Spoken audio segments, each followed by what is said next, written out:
Claro, los dominicanos pensamos que el mejor café es el nuestro. Los brasileños creen que tienen el segundo mejor café del mundo.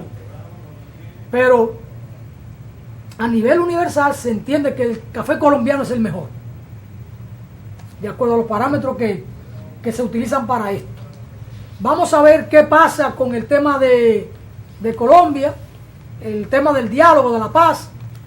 Vamos a ver entonces qué nos cuenta Gustavo Rojas al respecto, un colombiano académico y todo esto. Señor director, disponga usted por favor de la entrevista que tenemos con Gustavo Rojas.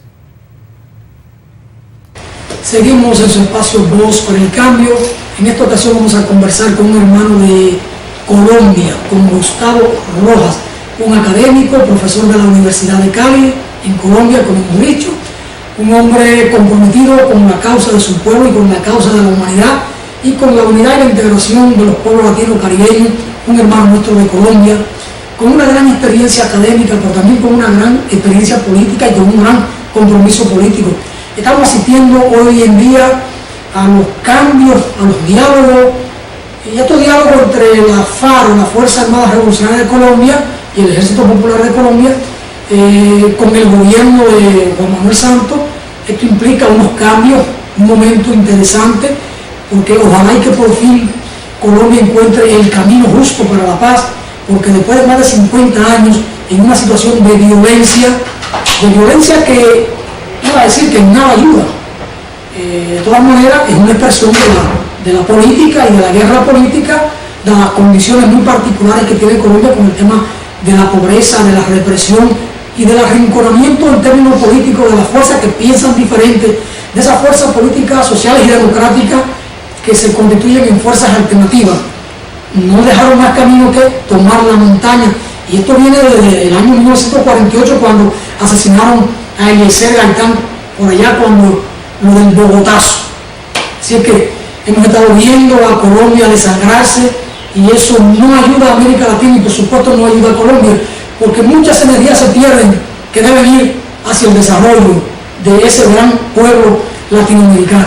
Así que, Gustavo, saludos, nos alegra que esté con nosotros y a ver si nos ayuda a entender este proceso de diálogo que se lleva a cabo en La Habana y que se ha avanzado. Hay firma sobre el mismo, pero un acuerdo entre las Fuerzas Armadas Revolucionarias de Colombia y el Estado como tal, o el gobierno, pero ahí actúan las fuerzas paramilitares, hay otras fuerzas guerrilleras que no han estado participando del diálogo, aunque la fuerza del narcotráfico, si se puede llamar fuerza, no tienen la misma presión o la misma fuerza que tenían en los años 90 y en los 80, pero de alguna manera también son expresiones de esa realidad violenta en Colombia que de una u otra manera también van a definir el curso hacia la paz, o a obstaculizarlo, o a no contribuir a la posibilidad de que este proceso llegue a un cauce que en definitiva sea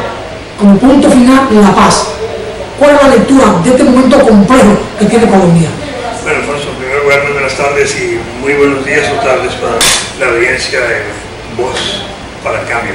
El tema, si tomásemos el proceso entre las FARC, las Fuerzas Armadas Revolucionarias de Colombia, Ejército del Pueblo, y el gobierno de Juan Manuel Santos, vamos a encontrar unos diálogos que empezaron en el 2012.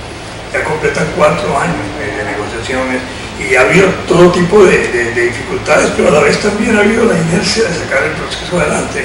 Este diálogo, finalmente, cuando el gobierno y las FARC se pusieron de acuerdo sobre qué temas se iban a manejar, aparecieron 5 grandes temas que incluían, por ejemplo, el primero fue el tema agrario, el tema del campo a partir de los desplazados, de las personas que perdieron su tierra durante el conflicto, y las tierras fueron posteriormente invadidas o ocupadas usualmente por funcionarios, por personal paramilitar, que lo tomaba como botín de guerra y se desplazaba a otras personas bajo amenazas de muerte, tenían que abandonar el terreno. O sea, ese fue un primer tema. Un segundo tema pudo haber sido, y no sé si el orden sea este, porque en este momento no lo tengo conmigo, pero pudo haber sido, por ejemplo, el tratamiento de las víctimas. Otro tema pudo haber sido, y es el tema de seguridad para las fuerzas rebeldes en el momento que dejen las armas. En fin, ha habido un proceso largo y se han firmado ya 4 de los 5 acuerdos. Está un 5º acuerdo, que es el final, que está para esclarecer. En términos de paz, pues el tema de la paz es mucho más que el acuerdo que puede generarse. Y no abordaron el tema político institucional que tenga que ver, por ejemplo, con la materia electoral, porque esto va a implicar una participación política electoral de la fuerza que están situadas en el segmento o en lo que representa políticamente a la FARC. Sí, claro, la FARC entraron en el proceso porque ellos han mostrado el deseo de ser fuerza política alternativa, de plantearse como partido político en Colombia y participar en las elecciones, en los procesos electorales, y esto de alguna manera se aprobó. Ahora están en el momento final, que es en el desarme. ¿Cuándo y en qué tiempo se hace el desarme y de dónde irían las fuerzas rebeldes mientras ese proceso se da y se va viendo la viabilidad que tenga? Y hay esquemas que no sé si la pregunta tuya quisiera que se ahonde en esos temas, o volver a quizá tomar el proceso en conjunto y más bien luego caer en el tema individual de la participación política y la seguridad, que es lo último que se firmó. Se acaba de firmar una parte final, un capítulo del último acuerdo, donde se acordó que las FARC entregarían gradualmente las armas en un periodo de 180 días, y el Estado permitiría que estas personas de las FARC, estamos hablando de tal vez de 10.000, 12.000, 15.000 personas, no sé cuál sea el número final de un ejército que llegó a tener 30, 35.000 hombres, las FARC, entre hombres y mujeres, porque claro que hay de los dos.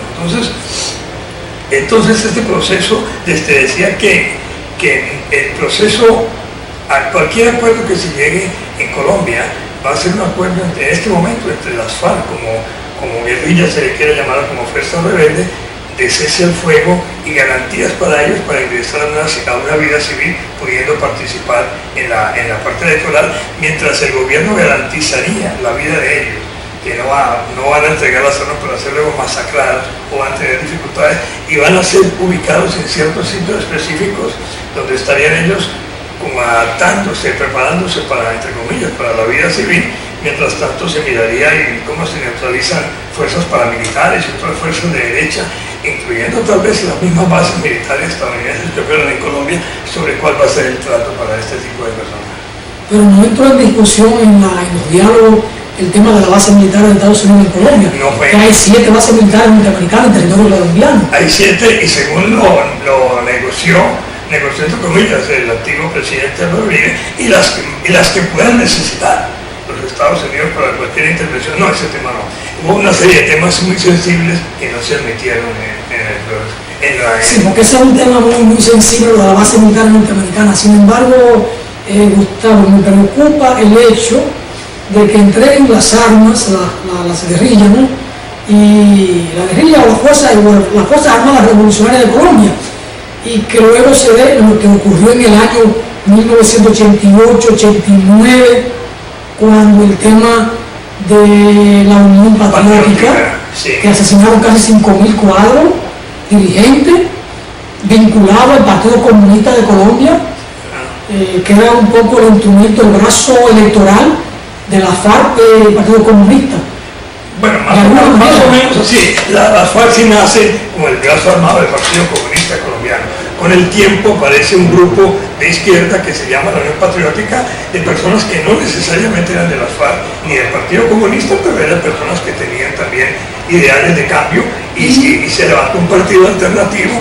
Algunas personas del Partido Comunista pudieran haber ingresado a la Unión Patriótica. Lo cierto es que ellos en un momento dado aceptaron una propuesta del gobierno colombiano de aquella época, y fue ellos no tenían armas, tenían su seguridad, pero digamos, la Unión Patriótica no era una fuerza armada, era un partido político reconocido que había ganado una cantidad importante de votos y que finalmente se acogió a un estatus político normal para ellos participar de manera completa en las elecciones.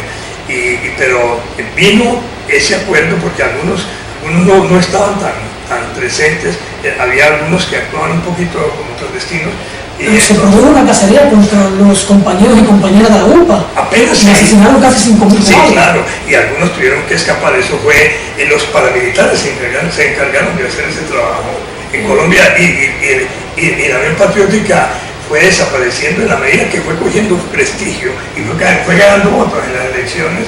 Se enfrentó a una persecución implacable, donde se perdieron de 4 a 5.000 de las mejores personas, y no hubo más salida para personas de la Unión Patriótica que irse de Colombia, y hubo asilo importante en algunos países europeos como Suecia y otros. Algo similar se inició en El Salvador, cuando el FMLN firma el pacto con el gobierno, y entonces en el primer momento empiezan a asesinar cuadros políticos que venían de la vida militar. Entonces, esa es una cosa que preocupa, porque no es la complejidad del proceso, dado que aunque se pacta el acuerdo con el gobierno, resulta que se puede producir una cacería en términos político-militar y asesinar a cuadros políticos de la FARC y luego atribuirle a que no, que son los paramilitares, porque puede ser un pleito de resentimiento de la guerrilla que se mantiene alzada en armas, y entonces atribuirse a otro sector. A mí eso me preocupa en el camino. Por supuesto, los camaradas de la FARC, los dirigentes de la FARC, sabrán qué están negociando y las situaciones que tienen. Lo tienen muy claro, Alfonso, y te digo también que en Colombia sí existe la historia que a todo acuerdo que se hizo anteriormente de cese al fuego y entrega de armas, todo no fue incumplido, fue incumplido por el gobierno colombiano. Digamos, tomemos nomás el M-19 que entregó en un momento dado sus armas. El de Navarro. El de Navarro. Navarro Wolf y el de otras personas. Ahí hubo una serie de líderes populares, todos profesionales, como Jaime Bateman, como Álvaro Fayad, como el Mencio Ruiz, los Pizarro León Gómez, que uno fue precandidato para ser presidente de la República, y que tuvo un atentado y murió en un avión, dentro de un avión comercial en Colombia. O sea que estas personas, cuando ya entraron por ese lado, el gobierno de ese entonces se dedicó a través de los paramilitares y seguramente algunos militares a masacrarlos. O sea, nosotros venimos, este sistema viene de la llegada de los españoles. Cuando a los indígenas se les acordó que iban a entregar determinada cantidad de dinero, con el caso de Atahualpa, con el caso de Moctezuma, y apenas lo entregaron, ese fue el comienzo, y sometieron a los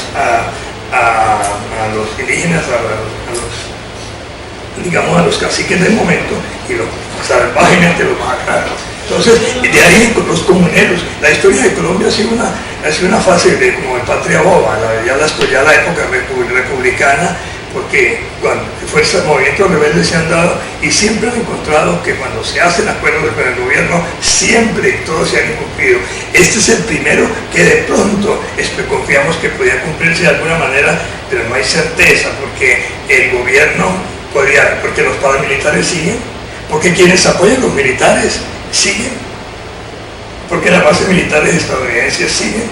Hay mucha evidencia que además de la base de Manta, la que había en el Ecuador, hubo participación directa en aquel bombardeo a un campamento de la FARC en la frontera entre Colombia y Ecuador, donde murieron más de 25 personas. Entonces tenemos una historia que no nos garantiza de que de pronto se va a cumplir, y Santos se le varía la mano. A Santos le importa un bledo, porque es un hombre comprometido con esa línea dura de la derecha. Sí, Santos en un momento fue ministro de Defensa de Uribe y estuvo al frente de la operación en Ecuador. Sí, claro. Santos tiene compromiso en esa dirección. De todas maneras, Gustavo, a nosotros nos parece que todo camino, todo esfuerzo hacia la paz es importante. No se puede desestimar, hay que alentarlo, hay que estimularlo, hay que apoyarlo. Ahora, me parece, desde fuera, por supuesto, un atrevimiento de nuestra parte emitir una opinión en esta dirección, en que lo voy a hacer. La FARC y las Fuerzas Democráticas de Colombia, al tiempo que están dialogando, deberían estar también haciendo gestiones con la sociedad civil de América Latina y el Caribe para buscar una especie de plataforma solidaria para que le dé seguimiento al proceso, al acuerdo de paz, de modo y manera que si mañana el gobierno incumple, como es la tradición, haya un movimiento ya iniciado con alguna fortaleza de solidaridad que pueda convertirse en un movimiento de presión para que el gobierno de Juan Manuel Santos o el que pudiera venir en Colombia sienta que hay una comunidad internacional comprometida con ese proceso desde una visión ética, desde una visión solidaria, desde una visión de compromiso, que no solo es una comunidad internacional que respalda la reacción. Entonces, claro, pienso que por ahí pudiera también... Claro, mira que de todas maneras en este proceso hay otros obstáculos que han venido apareciendo. Obviamente que hay garantes, existen garantes, que hay países como Cuba y como Noruega que van a seguir el proceso, y otros más, está Venezuela por ejemplo, y países que van a seguir el proceso esperando que se cumplan los términos como se ha pasado. Esos son unos. La presencia de Ban Ki-moon, el secretario de las Naciones Unidas, el secretario ejecutivo que estuvo en la firma del penúltimo, el acuerdo más reciente, permitiría pensar que por lo menos haya un monitoreo internacional de que el proceso se cumpla. Sí. Oiga la expresión, permitiría pensar que por lo menos, es decir, la carga de duda que usted mismo tiene. Ah, sí, claro, no la puedo desconocer, porque ese no es el final. Ahora cuando ya se ve que está próximo al acuerdo final de paz, aparecieron novedades en Colombia de corte jurídico. La Corte Constitucional de Colombia hace unas 2 semanas falló sobre el tema del plebiscito. Se ha pronosticado que cualquiera sea el acuerdo de La Habana, habrá un plebiscito nacional que va a decir si sí o no. Digamos que la población de Colombia votará si está de acuerdo con lo que se firmó allá o no. Y Santos es el primero que ha dicho, si llega a ser no, pues hasta aquí llegaron los 4 años de negociación. No solamente eso, esa misma Corte Constitucional declaró que el único vinculado al proceso desde el punto de vista legal de los poderes colombianos sería el Ejecutivo y particularmente el Presidente de la República, que por el lado del Poder Judicial no habría ningún compromiso, ni el otro de los 3 poderes, el único sería el Ejecutivo, que estaría entonces de una elección con esa en un país donde no se conocen los acuerdos y donde los medios están todo el tiempo bombardeando y llamando delincuentes y esos criminales.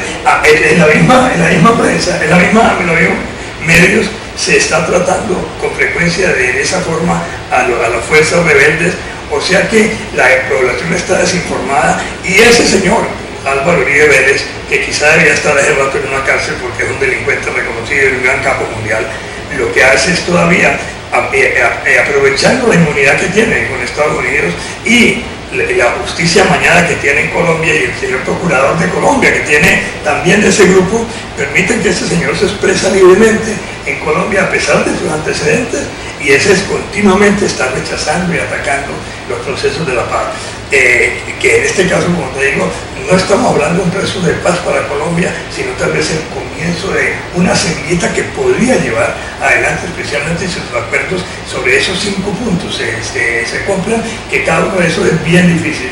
Y si la justicia no va a respaldar y va a decir que es el presidente Santos quien podía tomar ciertas decisiones, ya de por sí es una limitante muy grande, imaginando que la mayor parte de la población dijera, como ya lo dijo en la elección del pasado Santos, porque Santos ganó su elección gracias a que las fuerzas alternativas accedieron a pasar su voto a Santos a cambio de que el testaferro que tenía Álvaro Uribe Vélez, un señor de apellido Zuluaga, fuese a ganar la elección. Entonces, al pasarse allá, esos votos contaron y eran votos todos. Porque Santos representaba de alguna manera la continuidad del diálogo y la posibilidad de una lucecita hacia la paz de aquel lado del túnel.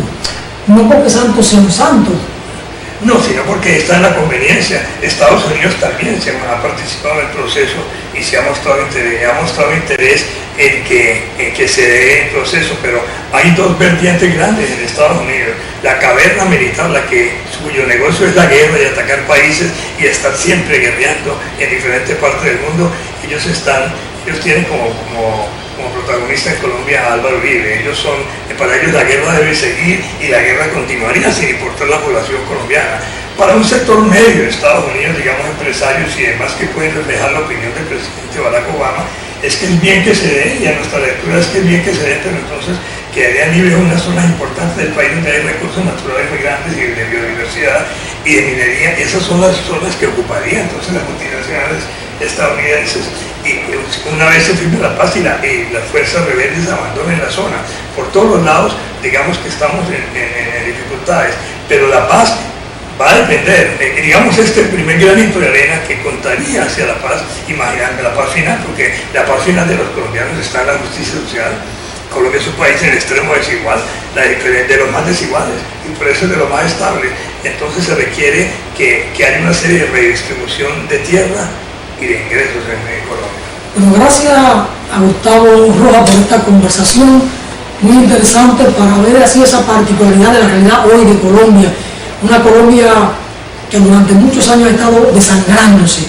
Sin embargo, Colombia representa y tiene un pueblo sumamente culto, un pueblo de hombres y mujeres bondadosos, gente noble y muy trabajadora, y Colombia no merece la violencia que ha estado viviendo. Ojalá que este proceso de paz que recién está por empezar con la firma de los convenios, de los pactos, pudiera ser respetado, tanto por el gobierno como por otros elementos o estamentos de poder de Colombia. Yo confío en que las Fuerzas Armadas Revolucionarias de Colombia respetarán su palabra y la firma que puedan empeñar en un documento, pero uno tiene siempre la reserva porque uno conoce la derecha reaccionaria en América Latina y a nivel mundial, y uno sabe que no respetan su propio compromiso, su propia palabra, porque su cultura, su práctica es efectivamente esa: no atender razones humanas, sino responder a intereses políticos del imperio o de los imperios o de los dueños del gran capital. Esa es la verdad. Pero Colombia merece un espacio de vida con civilidad, con respeto, donde se puedan respirar otros aires de convivencia social, institucional y productiva. Colombia es uno de los países en América Latina que tiene la mayor riqueza, de las mayores riquezas naturales las tiene Colombia. Es un país que si los recursos naturales que tiene estuvieran a la disposición de su pueblo, de su gente, allí no habría una sola persona en necesidad o pasando hambre, miseria o dificultades. Colombia tiene toda la posibilidad de ser una gran nación en términos del desarrollo, y desde ahí, de ese desarrollo, dar solidaridad a los demás pueblos de América Latina que lo necesitan porque no han sido favorecidos por la naturaleza como lo fue el Estado hoy de Colombia. Así que sería un gran despertar, y sobre ese despertar, como tú bien lo dices, los colombianos tenemos un rayito de esperanza de que de pronto eso fuese avanzar, pero nos asaltan las dudas de la historia y de las fuerzas que están en contingencia, y el futuro lo va a ir demostrando. Yo te agradezco tus palabras para Colombia, Alfonso, la siento en el alma, y como hermano de América, ojalá se nos dé para el país que nosotros debemos ser, incluso con nuestros vecinos y con el resto de América.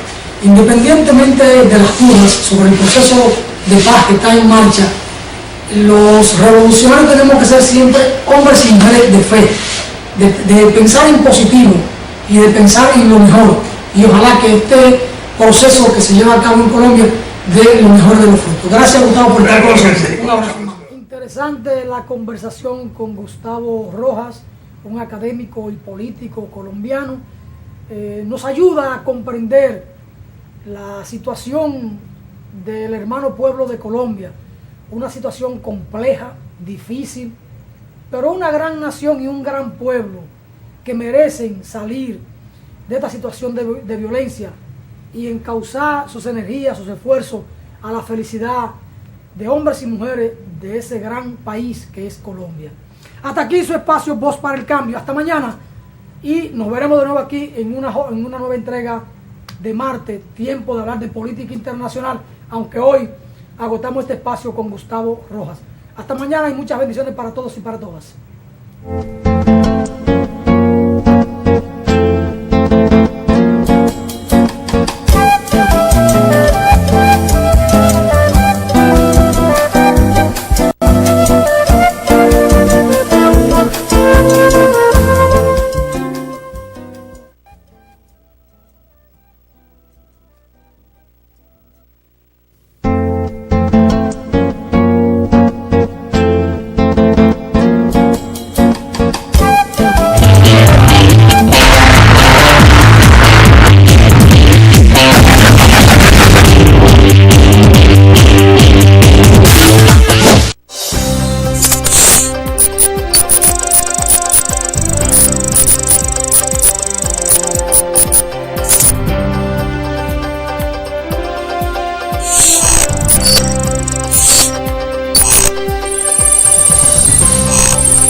Te habla el doctor Cruz Jiminián y quiero informarte sobre el virus de Zika.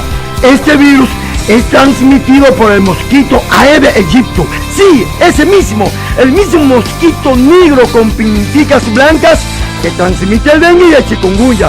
Lo que debemos hacer es eliminar todos los criaderos de mosquitos que estén en tu casa o cerca de ella. Si sientes mucho dolor de cabeza, fiebre, dolores en los ojos, bolitas o sarpullido en la piel, dolores en las articulaciones y huesos, también una especie de conjuntivitis, pero sin secreciones, es decir, sin lagaña, asiste inmediatamente al centro médico más cercano. No te mediques, porque hay medicamentos que agravan la enfermedad. Así que habla con tus vecinos, cuidémonos nosotros y a nuestros hijos, porque la salud... Ministerio de Salud Pública.